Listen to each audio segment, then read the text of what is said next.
Selamat siang, Bret. Tadi malam kita dapat telepon bahwasannya mobilnya mogok dan langsung ditowing ke bengkel.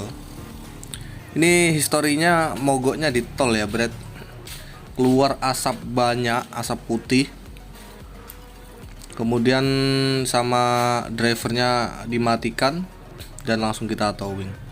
Kalau dilihat di sisi knalpot, Bret, ini banyak kotoran atau banyak jelaga, sepertinya sisa pembakaran oli yang tidak terbakar ya, Bret ya. Jadi menimbulkan kerak seperti ini. Dan setelah tadi dicek, ternyata turbonya yang bermasalah.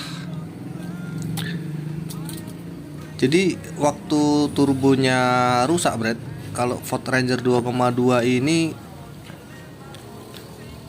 mengeluarkan asap putih tebal seperti kebakaran. Sudah dibuka, inilah oli yang keluar dari turbo. Jadi oli yang dari turbo itu langsung masuk ke knalpot. Sedangkan knalpot itu kan panas ya, Bret, akhirnya menimbulkan asap yang berwarna putih. Tadi awalnya sudah dibuka, Bret, dicek ternyata kincirnya goyang, akhirnya turbonya terpaksa kita bongkar. Ini tipe SLS atau SLT yang memakai motor seperti ini ya, Bret. Beda dengan yang tipe base. Kalau base masih memakai vakum. Ini khusus untuk varian SLS dan SLT. Jadi, Bret, kalau di turbo ini kan ada dua kincir. Yang depan ini kompresor yang menekan udara ke mesin. Ini goyang, Bret. Harusnya tidak boleh goyang seperti ini, harusnya padat. Sedangkan ini goyangnya terlalu parah, sehingga oli itu pasti akan keluar dari seal yang ada di shaft turbo. Sedangkan kalau kita cek di sisi kincir yang ada di turbin, ini kalau kita goyang yang di sisi kompresor yang di turbin nggak gerak, berarti bisa kita simpulkan as kincir turbonya ini patah. Kalau kamu lihat ini kan basah ya, Bret ya. Nah, ini naik turun, berarti memang benar patah. Kalau basah seperti ini, Bret, oli yang melumasi shaft turbo itu keluar melalui seal yang sudah tidak rapat lagi, Bret. Jadi oli keluar, kemudian ngalir ke knalpot, akhirnya terbakar, timbullah asap putih. Solusinya kita ganti turbo satu set. Harganya lumayan ya, Bret, sekitar 20 juta lebih original. Tapi kalau satu set sekalian housingnya semuanya ini, sekalian motor-motornya.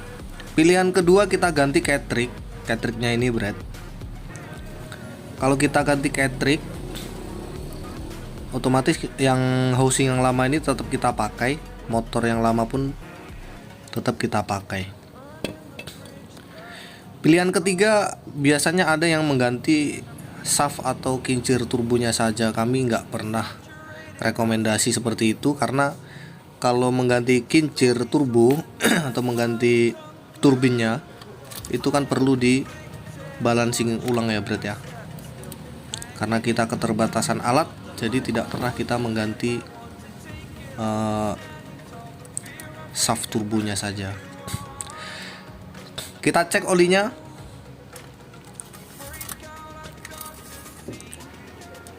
Dan bener olinya tinggal sedikit, berarti memang olinya itu keluar melalui seal yang ada di turbo.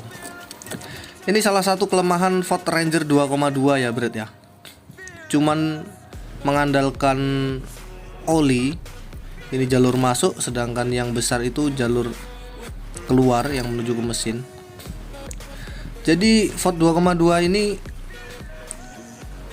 memang desainnya cuman mengandalkan oli untuk melumasi.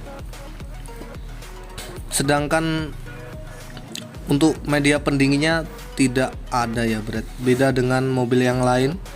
Kalau kita bandingkan dengan Triton ataupun Hilux menggunakan air di dalam sini Brad.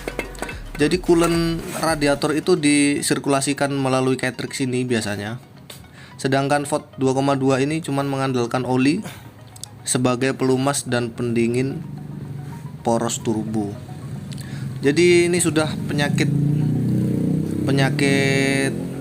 langganan ya Brad ya untuk Ford Ranger 2,2. Memang kelemahannya ada di sini. Kalau kita bandingkan dengan Ford Everest yang generasi sebelumnya, nah ini juga tadi ada masalah turbo Brad, tapi di masalah motor sedang dicek. Kalau kita bandingkan dengan Ford Everest atau Ranger generasi sebelumnya, di sisi turbonya menggunakan media air untuk mendinginkan panas yang dihasilkan mesin melalui turbo. Jadi airnya ini sirkulasi ke turbo untuk membantu mendinginkan cartridge-nya ya Brad ya. Oke Brad, sampai di sini dulu. Sampai jumpa di video selanjutnya. Jangan lupa subscribe, like, dan share. Nah, gue loncengnya nang isor digebuk ya, aja kelalen. Masuk.